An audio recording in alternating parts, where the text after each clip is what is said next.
ایک شہر میں ایک نوجوان رہا کرتا تھا۔ اس کا کام نال سازی تھا۔ نال بناتے وقت تپتی بھٹی میں سرخ شعلوں کے اندر نال رکھتا اور پھر آگ میں سے اسے کسی جمور یا کسی اوزار کے ساتھ نہیں پکڑتا تھا، بلکہ آگ میں ہاتھ ڈال کر اس تپتے ہوئے شعلے جیسے نال کو نکال لیتا تھا اور اپنی مرضی کے مطابق اسے شیپ یعنی شکل دے دیتا تھا۔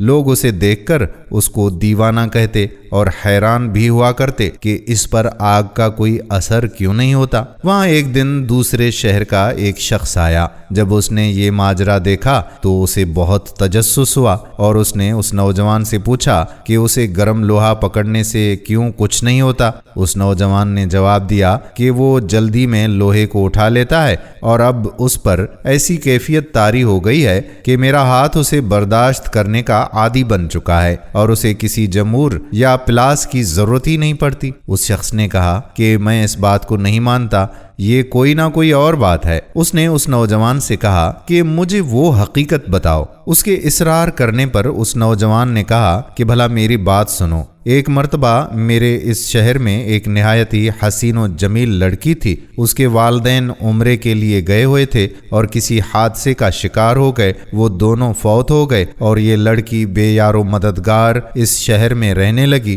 اس کا کوئی دوسرا رشتہ دار بھی نہیں تھا۔ وہ لڑکی پردے کی پلی ہوئی تھی، گھر کے اندر رہنے والی لڑکی تھی۔ اب اس کو سمجھ میں نہیں آ رہا تھا کہ زندگی گزارے تو کیسے۔ آخرکار نہایت ہی غمزدہ اور پریشانی کی حالت میں وہ باہر سڑک پر نکل آئی۔ اس نے میرے گھر کے دروازے پر دستک دی اور کہا کہ کیا ٹھنڈا پانی مل سکتا ہے؟ میں نے کہا کہ ہاں، اور اندر سے اس لڑکی کو ٹھنڈا پانی لا کر پلایا اور اس لڑکی نے کہا کہ خدا تمہارا بھلا کرے۔ میں نے اس سے پوچھا کہ کیا تم نے کچھ کھایا بھی ہے کہ نہیں؟ اس لڑکی نے کہا کہ نہیں، میں نے کچھ نہیں کھایا۔ میں نے اس سے اس طرح اکیلے پھرنے کی وجہ پوچھی تو اس لڑکی نے اپنے اوپر گزرا ہوا سارا واقعہ کہہ سنایا اور کہا کہ مجھے سمجھ میں نہیں آتی کہ میں ہر روز کھانا کہاں سے لے کر کھاؤں گی۔ میں نے اس سے کہا کہ تم ہر شام کو یہیں میرے گھر آ جایا کرنا اور میرے ساتھ کھانا کھانا۔ پھر وہ لڑکی چلی گئی۔ وہ اگلے دن شام کے وقت میرے گھر آئی اور میں نے کھانا اس کے آگے رکھ دیا۔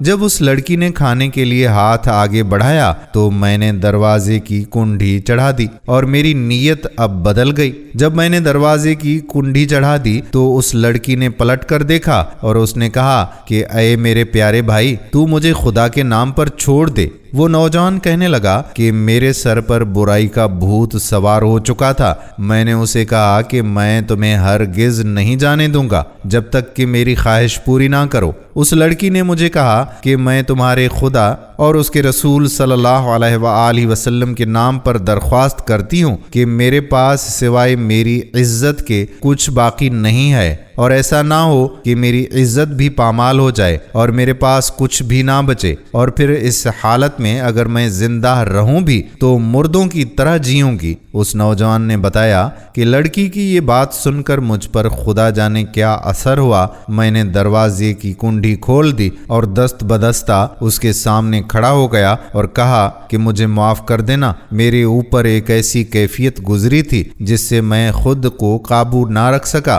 لیکن اب وہ کیفیت دور ہو چکی ہے۔ تم شوق سے کھانا کھاؤ اور اب سے تم میری منہ بولی بہن ہو۔ یہ سن کر اس لڑکی نے کہا اے اللہ، میرے اس بھائی پر دوزخ کی آگ حرام کر دے۔ یہ کہہ کر وہ رونے لگی اور اونچی اونچی آواز میں روتی ہوئی کہنے لگی اے اللہ، نہ صرف دوزخ کی آگ حرام کر دے بلکہ اس پر ہر طرح کی آگ حرام کر دے۔ نوجوان نے اس آدمی کو بتایا کہ لڑکی یہ دعا کر کے چلی گئی۔ ایک دن میرے پاس جمہور نہیں تھا اور میں دھوکنی چلا کر نال گرم کر رہا تھا۔ میں نے جمہور پکڑنے کے لیے ہاتھ بڑھایا تو وہ دہکتے ہوئے کوئلوں میں چلا گیا، لیکن میرے ہاتھ پر آگ کا کوئی اثر نہ ہوا۔ میں حیران ہوا اور پھر مجھے اس لڑکی کی وہ دعا یاد آئی، اور تب سے لے کر اب تک میں اس دہکتی ہوئی آگ کو آگ نہیں سمجھتا بلکہ اس میں سے جو چاہیے بغیر کسی ڈر کے نکال لیتا ہوں۔ سبحان اللہ۔ بحوالہ اشفاق احمد، زاویہ 3،